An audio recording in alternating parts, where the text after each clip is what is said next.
מה הפדיחה שלנו הכי גדולה בסקס? ניסיתי לחשוב על השאלה הזאת הרבה. לא זכור לי איזושהי פדיחה, אבל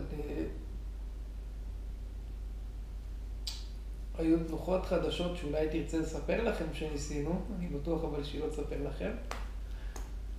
זה קרה קצת אחרי 50 גוונים של אפור, סתם, לא באמת. נראה לי שאחת הפדיחות, לפחות שאני הרגשתי מפודח, זה בגלל שהייתה לה שותפה בבית, ופעם אחת עשינו את זה והדלת הייתה קצת פתוחה, והיה הרבה רעש, כי אני משתולל, אני צועק, אני וואו! ככה, אבל נראה לי שיש מצב שלא רק השותפה שאתה שמע אותנו, אלא גם כל השכנים מסביב. זה נראה לי הפדיחה הכי גדולה.